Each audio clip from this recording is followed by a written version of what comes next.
Hi, Kathy here again. So it's day after my operations yesterday.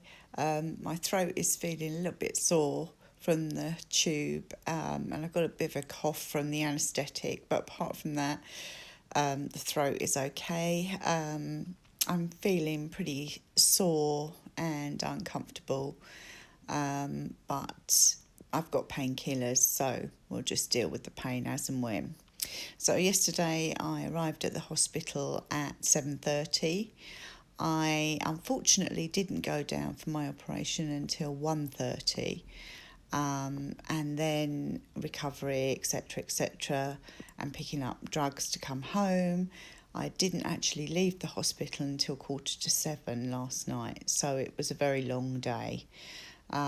Didn't particularly sleep well last night. It was a little bit uncomfortable. I kept getting hot and cold, and I had to keep the surgical stockings on as well, so they're not very comfortable, very tight, and if you get hot, they're not very nice at all. But anyway, the reason I couldn't finish my recording yesterday with what was going on was because when I went down to the theatre, apparently the nuclear dye that they injected into me yesterday, or the day before yesterday, sorry, hadn't gone down into my lymph nodes enough. It hadn't drained down and highlighted them enough. So they actually had to fill me up with the bright blue dye in order to find the lymph nodes that they needed to remove. And apparently when I came back to the ward, I looked like a Smurf. I was completely blue. My breast is completely blue. It looks like a giant Smartie. And when I go to the toilet, I look like I'm putting my own toilet cleaner down there because it's just completely bright blue. So it's all a bit bizarre. But I didn't want to finish the audio yesterday looking with a blue hue because I didn't want to frighten anyone because I don't think they have to do that too often. It was just that my lymph nodes weren't highlighted enough. So hey ho. A few more extras for me. Anyway, the operation went extremely well. I've had 2 incisions made, one under my arms to remove the lymph nodes and one on my breast to remove spike. They did a 10 millimetre space around where Spike was in order to catch all his legs, and hopefully they have. I go back to the consultant on the 20th of April. I haven't got a time for that yet, but she will then explain what the pathology found on the lymph nodes and Spike. I'll be able to glean a little bit more information about the protein inhibitors I have to take for 5 years. And also I should be given a path at that point to follow up treatment. So it'll either be, as I've sort of explained before, path A, which will be the radiology path, or path B, which will be the chemotherapy path.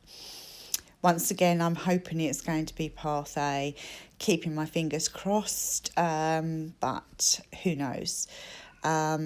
So that's it. So I had a visit from the physiotherapist whilst I was waiting to go down to theatre yesterday, and I've got a whole booklet and exercises that I have to start doing, which I've started doing today, for under my arm and all the rest of it, so that they're just sitting down exercises for the first week, I think, for the first few days. Sorry, excuse me. And then they gradually increase to other exercises. It's mainly to keep the lymph nodes fluid, because you can run into a few problems with those.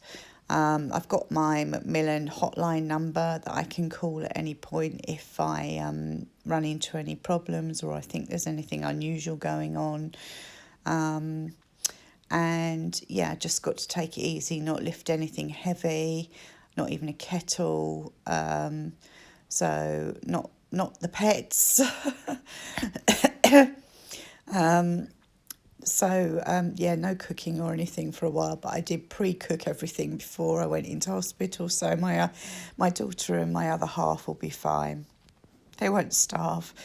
I feel a bit out of it today, I have to say. A little bit sleepy, a bit sore. My throat is not great, but yeah, we're getting there. So so the next time you'll hear from me will be after the 20th of April, and I'll be able to let you know then what path I'm on with regards to the next stage of my journey. So thank you very much for listening and joining me on my journey, and I hope you'll like, share and follow me, and I'll see you next time. Take care. Bye.